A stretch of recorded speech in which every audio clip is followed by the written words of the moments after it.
வணக்கம். இலங்கை செய்திகளுக்காக நான் ஹரிணி. பாதுகாப்பு குறைக்கப்படும் முன்னாள் ஜனாதிபதிகள். இலங்கை நாடாளுமன்றத்தில் அடுத்தடுத்து கண்டுபிடிக்கப்படும் கல்வி தகுதியற்ற உறுப்பினர்கள். மக்கள் எம்மீது வைத்துள்ள நம்பிக்கையை சீர்குலைக்க மாட்டேன், ஜனாதிபதி அனுர உறுதி. இனி விரிவான செய்திகள். இலங்கை ராஜதந்திரி ஒருவருக்கு ஆஸ்திரேலியா நீதிமன்றத்தில் $1,00,000 அபராதம் விதிக்கப்பட்டுள்ளது. அவரது கன்பாரா வீட்டில் வீட்டு பணிப்பெண் ஒருவரை வாரத்தில் 7 நாட்களும் தினமும் 14 மணித்தியாலங்கள் வேலை செய்யுமாறு கட்டாயப்படுத்தினார் என்பதே குற்றச்சாட்டு. அத்துடன் இலங்கை ராஜதந்திரி தமது வீட்டு பணிப்பெண்ணுக்கு 1 மணித்தியாலத்திற்கு $1 விட குறைவாகவே சம்பளம் கொடுத்துள்ளார். அத்துடன் மேலதிகமாக செலுத்தப்படாத ஊதியமாக வட்டி உட்பட $5,00,000 செலுத்த வேண்டும் என்று உத்தரவிடப்பட்டுள்ளது. இலங்கை ராஜதந்திரியின் பெயர் ஹிமாலி அருணதிலக.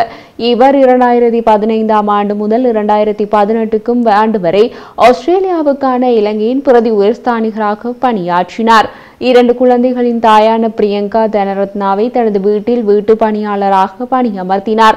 இலங்கையிலிருந்து பிரியங்கா தனரத்னா ஆஸ்திரேலியாவுக்குள் நுழைவதற்கு அருணதிலக அனுசரணை வழங்கினார். ஆஸ்திரேலியாவின் சம்பளம் மற்றும் நிபந்தனைகளுக்கு இணங்க அவருக்கு பணம் கொடுக்கப்படுவதாக உறுதியளித்தார். ஆனால் தனரத்னா ஆஸ்திரேலியா நீதிமன்றத்தில் தான் தனிமைப்படுத்தப்பட்டதாகவும் ஒடுக்கப்பட்டதாகவும் 3 வருடங்கள் தினமும் வேலை செய்ததாகவும் கூறினார். 3 வருடங்களில் ஆயிரக்கணக்கான மணி நேரம் வேலை செய்ததற்காக 1 மணி நேரத்திற்கு 65% குறைவாகவே சம்பளம் பெற்றதாக அவரது வழக்கறிஞர் கணக்கிட்டுள்ளார். கடற்றொழில் அமைச்சர் ராமலிங்கம் சந்திரசேகர் இலங்கையின் வடக்கு மாகாண கடற்றொழிலாளர்கள் மற்றும் தமிழகத்தின் கடற்றொழிலாளர்களுக்கு இடையில் பாக் வளைகுடாவை நீடித்து வரும் கடற்றொழிலாளர்கள் மோதலுக்கு இந்திய தரப்புகள் இழுவை முறையை பயன்படுத்துவதை நிறுத்தினால் மட்டுமே தீர்வு காண முடியும் என்று தெரிவித்துள்ளார். இந்தியாவுக்கும் இலங்கைக்கும் இடையில் பல வருடங்களாக கடற்றொழிலாளர் பிரச்சினை முக்கிய ராஜதந்திர பிரச்சினையாக இருந்து வருகிறது. ஜனாதிபதி அனுரகுமார் அடுத்த வாரம் இந்தியாவிற்கு மேற்கொள்ளவுள்ள விஜயத்தின் போது இது தொடர்பில் கலந்துரையாடப்படும் என எதிர்பார்க்கப்பட்டுள்ளது. வடக்கு, கிழக்கு மற்றும் மலையகம் உட்பட அனைத்து இனக்குழுக்கள் மற்றும் புவியியல் பிரதேசங்களை சேர்ந்த மக்கள் தேசிய மக்கள் சக்தி கூட்டணிக்கு வாக்களித்ததன் மூலம் அண்மையில் நடைபெற்ற தேர்தலில் பெரும் ஆணையை வழங்கியுள்ளனர். எனவே அவர்களின் கவலைகளை நிவர்த்தி செய்ய வேண்டிய பொறுப்பு தமது கட்சிக்கு உள்ளதாக அமைச்சர் சந்திரசேகர் தெரிவித்துள்ளார். 2017ஆம் ஆண்டில் 17.2 கிலோவாக இருந்த நாட்டின் தனிநபர் மீன் நுகர்வு இப்போது 11.7 கிலோவாக குறைந்துள்ளது. இது மக்களின் புரத உட்கொள்ளல் குறைவதை பிரதிபலிக்கிறது. இந்த நிலையில் ஊட்டச்சத்து கிடைப்பதை உறுதி செய்ய கடலுணவு உற்பத்தியை அதிகரிக்க வேண்டும். அதையெல்லாம் செய்ய இலங்கையின் கடல் மற்றும் நமது கடல் பயிலுயிர் பாதுகாக்கப்பட வேண்டும் என்று அமைச்சர் சந்திரசேகர் கூறியுள்ளார். எனவே கடற்றொழில் பிரச்சினையில் பாரிய பொறுப்பை ஏற்க வேண்டும் என இந்திய மற்றும் தமிழக மக்களையும் அரசாங்கங்களையும் அமைச்சர் வலியுறுத்தியுள்ளார். காவல்துறை தலைமையகம் வெளியிட்டுள்ள அறிக்கையில் முன்னாள் ஜனாதிபதிகளின் பாதுகாப்பிற்காக நியமிக்கப்பட்டுள்ள காவல்துறை உத்தியோகத்தர்களுக்காக வருடாந்தம் சுமார் 1,100 மில்லியன் ரூபாய் செலவிடப்பட்டுள்ளதாகவும் அதில் 1/3 பகுதியான 326 மில்லியன் ரூபாய் முன்னாள் ஜனாதிபதி மஹிந்த ராஜபக்ஷவுக்காக செலவிடப்பட்டுள்ளதாகவும் தெரிவிக்கப்பட்டுள்ளது. அரசாங்கத்தினால் நியமிக்கப்பட்ட குழுவின் பரிந்துரையின் பிரகாரம் முன்னாள் ஜனாதிபதிகளின் பாதுகாப்பிற்காக நியமிக்கப்பட்டிருந்த காவல்துறை உத்தியோகத்தர்களின் எண்ணிக்கை குறைக்கப்பட்டுள்ளதாக காவல்துறை தலைமையகம் விடுத்துள்ள அறிவிப்பில் குறிப்பிடப்பட்டுள்ளது. மஹிந்த ராஜபக்ஷவின் பாதுகாப்பிற்கு நியமிக்கப்பட்டுள்ள காவல்துறை உத்தியோகத்தர்களின் எண்ணிக்கையை குறைத்துள்ளதன் மூலம் அவரது பாதுகாப்பில் எவ்வித சமரசமும் ஏற்படவில்லை எனவும் அந்த அறிவிப்பில் மேலும் தெரிவிக்கப்பட்டுள்ளது. இதேவேளை முன்னாள் ஜனாதிபதி மஹிந்த ராஜபக்ஷவின் பாதுகாப்பை நீக்குவதற்கு தற்போதைய அரசாங்கம் நடவடிக்கை எடுத்துள்ளதாக சட்டத்தரணி மனோஜ் கமகி தெரிவித்துள்ளமை குறிப்பிடத்தக்கது. சில்லறை வர்த்தகர்கள் அரசாங்கத்தினால் அரிசிக்காக விதிக்கப்பட்ட அதிகபட்ச சில்லறை விலையின் போது தாம் நட்டத்திற்கு முகங்கொடுக்க நேரிட்டுள்ளதாக தெரிவித்துள்ளனர். போக்குவரத்து செலவு, பொது செலவு என்பவற்றை அவதானிக்கும் போது 10 முதல் 15 ரூபாய்க்கு இடைப்பட்ட விலையில் நட்டம் ஏற்படுகிறது.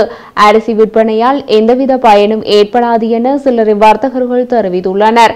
இதேவேளை அரிசியை பதுக்கி வைத்துள்ள அரிசி ஆலை உரிமையாளர்கள் அதிகூடிய விலைக்கு அரிசியை விற்பனை செய்து வர்த்தகர்களை தேடி நுகர்வோர் அதிகார சபை முன்னெடுக்கும் சுற்றி வளைப்புகள் தொடர்கின்றன. அரிசி தொடர்பில் 200க்கும் அதிகமான சுற்றி வளைப்புகள் மேற்கொள்ளப்பட்டுள்ளதாக நுகர்வோர் விவகார அதிகார சபை தெரிவித்துள்ளது. இதேவேளை 2300 மெட்ரிக் டன் அரிசி ஏற்றிய கப்பல் ஒன்று கொழும்பு துறைமுகத்தை வந்தடைந்துள்ளது. கடந்த 4ஆம் திகதி முதல் தனியாருக்கு அரிசி இறக்குமதி செய்து வழங்கப்பட்ட அனுமதிகளை இந்த அரிசி இறக்குமதி செய்யப்பட்டுள்ளதாக சுங்க ஊடக பேச்சாளர் சீவலி அருங்கொட தெரிவித்துள்ளார். விரைவில் அந்த அரிசியை விடுவிப்பதற்கான நடவடிக்கை எடுக்கப்படும் என அவர் தெரிவித்துள்ளார். இந்தியாவின் அதானி குழுமம் கொழும்பு துறைமுகத்தின் மேற்கு கோள்களின் முனையத்தை அபிவிருத்தி செய்வதை ஆரம்பிப்பது முக்கியமானது என துறைமுக அமைச்சர் பிமல் ரத்நாயக்க தெரிவித்துள்ளார். கொழும்பு துறைமுகத்திற்கு விஜயம் செய்தபோது ஊடகங்களுக்கு கருத்து தெரிவித்த அமைச்சர் ரத்நாயக்க, மன்னாரில் அதானி குழுமத்தின் காற்றலை மின்சார திட்டம் இலங்கைக்கு சாத்தியமற்றது என்பதால் மாத்திரமே ஆட்சேபனைகள் முன்வைக்கப்பட்டதாக தெரிவித்தார். துறைமுக திட்டம் தொடர்பில் கருத்து தெரிவித்த அமைச்சர் ரத்நாயக்க, நிதி வழங்குவது தொடர்பில் பிரச்சினை எழுந்துள்ளதாகவும், ஆனால் அதானி குழுமத்திற்கு நிதியை வழங்க இணங்கிய அமெரிக்க நிறுவனத்திற்கும் இடையில் பிரச்சினை ஏற்பட்டுள்ளதாகவும் தெரிவித்தார்.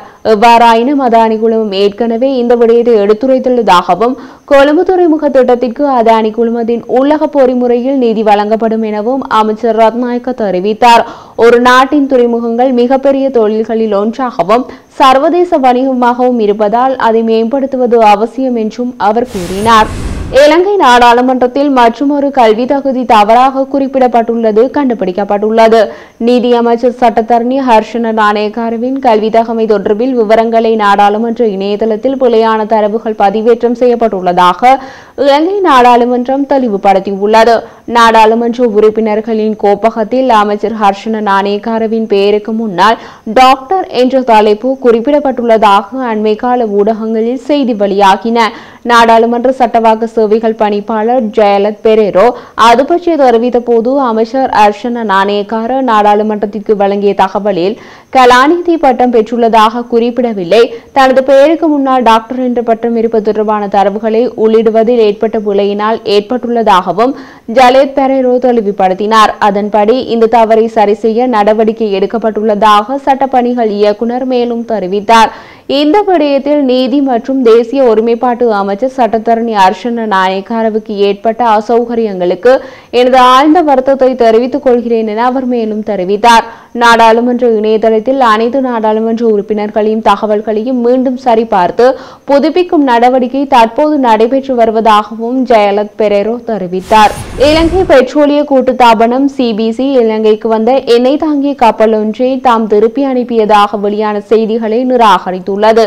இலங்கை பெட்ரோலிய கூட்டுத்தாபனத்தின் தலைவர் அண்மையில் நாட்டிற்கு வந்த எண்ணெய் தாங்கி கப்பல் தொடர்பில் பரவிய வதந்திகள் தொடர்பில் விளக்கம் அளித்த போது, குறித்த எண்ணெய் தாங்கி கப்பல் சிபிசியினால் இறக்குமதி செய்யப்படவில்லை என தெரிவித்தார். இலங்கை பெட்ரோலிய கூட்டுத்தாபனத்தின் தற்போதைய நிலை குறித்து விழிப்புணர்வை ஏற்படுத்தும் நோக்கில் அரசாங்க தகவல் திணைக்களத்தில் நடைபெற்ற விசேட ஊடகவியலாளர் மாநாட்டில் கருத்து தெரிவிக்கையிலேயே சிபிசி தலைவர் ஜனக ராஜகருணா விளக்கம் அளித்தார். குறித்த எண்ணெய் கப்பல் யுனைடெட் பெட்ரோலியம் லங்கா நிறுவனத்தினால் இலங்கைக்கு கொண்டுவரப்பட்டதாக தெரிவித்தார். கப்பலில் 15,000 மெட்ரிக் டன் பெட்ரோலும் 15,000 மெட்ரிக் டன் டீசலும் இருந்தது. டிசம்பர் 2ஆம் திகதி வந்த கப்பல் 6ஆம் தேதி உள்பிரச்சினை காரணமாக எண்ணெய் இறக்காமல் திருப்பி சென்றது. அதற்கு சிபிசிக்கு இடையே எந்த தொடர்பும் இல்லை என தெரிவித்த ராஜகருணா, எரிபொருள் இறக்காமல் எண்ணெய் தாங்கிய கப்பல் திரும்பிய சம்பவம் இலங்கைக்கு எந்த பாதிப்பையும் ஏற்படுத்தாது எனவும் சுட்டிக்காட்டினார். மக்கள் எம்மீது வைத்துள்ள நம்பிக்கையை எந்த வகையிலும் சீர்குலைக்க இடமளிக்க மாட்டோம் என ஜனாதிபதி அனுரகுமார இன்று அரசு ஊடக பிரதானிகளுடனான சந்திப்பின் போது தெரிவித்தார். அரசாங்கத்தில் எந்த நிலையில் இருந்தாலும் தவறுகள் நடந்தால் உரிய நடவடிக்கை எடுக்க தயங்க மாட்டோம் என அவர் மேலும் வலியுறுத்தினார். ஜனாதிபதி மேலும் தெரிவித்த போது, 7 தசாப்தங்களுக்கும் மேலாக இந்த தேசத்தின் மக்கள் பல்வேறு அரசாங்கங்களை உருவாக்கினார்கள். அந்த அரசாங்கங்கள் நாட்டை சிதைத்துள்ளனர். முதன்முறையாக எமக்கு தேசிய மக்கள் சக்திக்கும் வழங்கப்பட்ட வரலாற்று சிறப்புமிக்க ஆணையை பற்றி ஆழமான புரிதலுடன் நாங்கள் நிற்கிறோம். மக்கள் தேசிய மக்கள் சக்தி அரசாங்கத்தின் மீது நம்பிக்கை வைத்த மக்கள் தரப்படுத்தப்பட்ட மற்றும் நிலையான நாட்டை எதிர்பார்க்கிறார்கள். அந்த அசாதாரண நம்பிக்கையை சிறிதளவு தவறான நடத்தையாலும் கெடுக்க மாட்டோம். எளிமையாக சொன்னால், எக்காரணம் கொண்டும் தவறு செய்பவர்களை காப்பாற்ற தமது அரசாங்கம் இங்கு இல்லை. இது நாட்டின் பரந்த கட்டமைப்பிற்குள் இருந்தாலும் சரி அல்லது தமது நிர்வாகத்திற்குள்ளாக இருந்தாலும் சரி, தவறு செய்தவர்கள் யாராக இருந்தாலும் அவர்கள் விளைவுகளை சந்திக்க நேரிடும். எந்த காரணத்திற்காகவும் தவறு செய்யும் எவரையும் நாங்கள் அரசாங்கம் பாதுகாக்காது. நாட்டிற்குள்ளாகவோ அல்லது எமது அரசாங்கத்திற்கு எந்த மட்டத்திலோ தவறு நடந்தாலும் தீர்க்கமான நடவடிக்கை எடுக்க நாங்கள் தயங்க மாட்டோம். பல தசாப்தங்களாக ஏமாற்றப்பட்ட மக்கள் தங்கள் மீது வைத்துள்ள நம்பிக்கையை நிலைநாட்டுவதில் தனது அரசாங்கத்தின் அசைக்க முடியாத அர்ப்பணிப்பை ஜனாதிபதி அனுரகுமார மீண்டும் உறுதிப்படுத்தினார்.